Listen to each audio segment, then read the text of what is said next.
जय माता की। नवरात्रों में दुर्गा स्तुति, दुर्गा सप्तशती, इस पाठ का बहुत महत्व है। दुर्गा सप्तशती का पाठ करने से मनुष्य के सभी पापों का नाश होता है।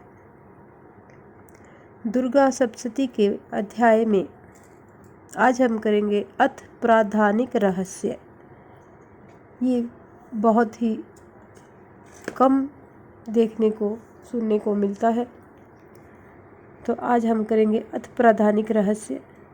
उससे पहले यदि आप हमारे चैनल पर अभी नए आए हैं तो कृपा करके चैनल को सब्सक्राइब कर लीजिए और घंटी जैसे दिखने वाले बटन को भी दबा लीजिए ताकि आने वाली नई वीडियो की नोटिफिकेशन आप तक पहुंच सके।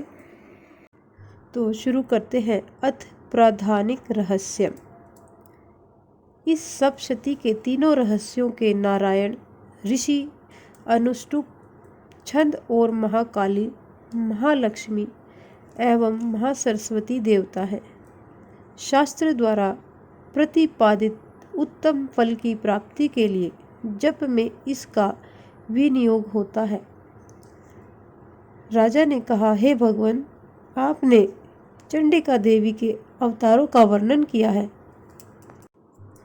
किंतु हे ब्राह्मण, अब उन अवतारों का मूलभूत मुख्य स्वरूप बतलाइए।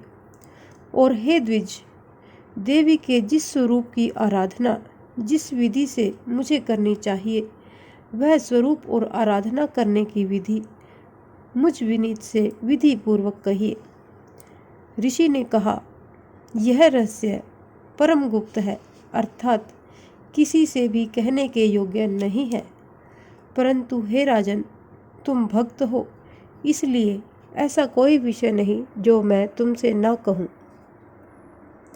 सबकी आदि रूपा सत्व, रज, तम तीनों गुण वाली माँ परमेश्वरी महालक्ष्मी है। वह लक्ष्य और अलक्ष्य स्वरूपा है तथा संपूर्ण जगत में व्याप्त है। हे राजन, वह हाथों में मातुलिंग, गदा, खेट और पान पात्र तथा सिर पर नागलिंग और योनि धारण करती है। वह तपाए हुए सुवर्ण के समान कांति वाली, तपाए हुए सोने के सुंदर आभूषणों को धारण किए हुए देवी अपने तेज से संपूर्ण आकाश को परिपूर्ण करती है। उस परमेश्वरी ने संपूर्ण संसार को शून्य देखकर केवल तमोगुण से एक दूसरा श्रेष्ठ रूप धारण किया है। वह काजल के ढेर के समान कांति वाली, दाढ़ों से शोभायमान सुंदर मुख वाली, विशाल नेत्रों से शोभित तथा पतली कमर वाली स्त्री रूप है। ढाल, तलवार, प्याले और कटे हुए मस्तक से सुशोभित चार भुजा वाली और वक्षस्थल पर कबंध तथा मस्तक पर मुंडों की माला धारण करने हुए उस तामसी स्त्री ने महालक्ष्मी से कहा, हे माता, तुम मेरा नाम रखो और मुझे काम बताओ। मैं आपको नमस्कार करती हूँ। महालक्ष्मी ने उस तामसी स्त्री से कहा, मैं तुम्हें नाम और कर्म बताती हूँ। महामाया, महाकाली, महामारी, शुद्धा, तृष्णा, त्रिषा, निद्रा, एक वीरा, कालरात्रि और दुरत्या, ये तुम्हारे नाम कर्मों के अनुसार है। इन नामों से तुम्हारे कर्मों को जानकर जो मनुष्य स्तुति करता है वह सुख पाता है। हे राजन, महालक्ष्मी ने उससे यह कहकर अति शुद्ध सतोमुखी चंद्रमा के समान कांति वाला दूसरा स्वरूप धारण किया। वह उत्तम स्त्री अक्षमाला, अंकुश, वीणा और पुस्तक धारण किए हुए थी। महालक्ष्मी ने उसके भी ये नाम रख दिए, महाविद्या, महावाणी, भारती, वाक, सरस्वती, आर्या, ब्रह्मी, कामधेनु, वेदगर्भा और धीश्वरी।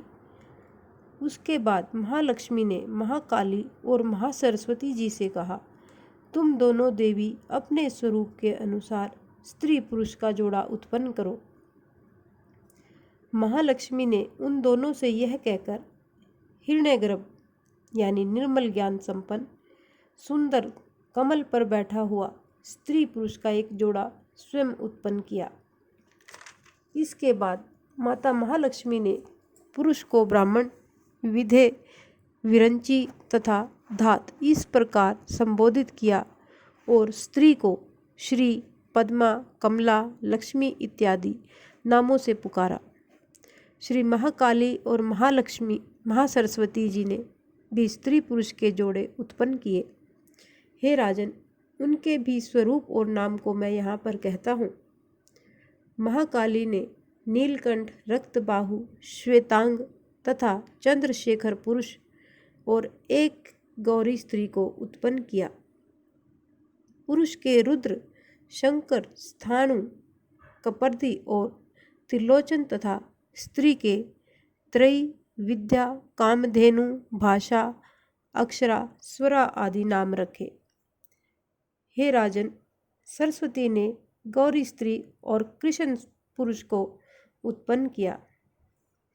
उन दोनों के नाम भी मैं यहाँ पर कहता हूँ।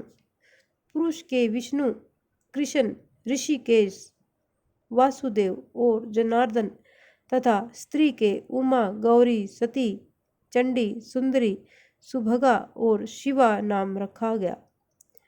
इस प्रकार वे तीनों स्त्रियां शीघ्र ही पुरुषत्व को प्राप्त हो गई।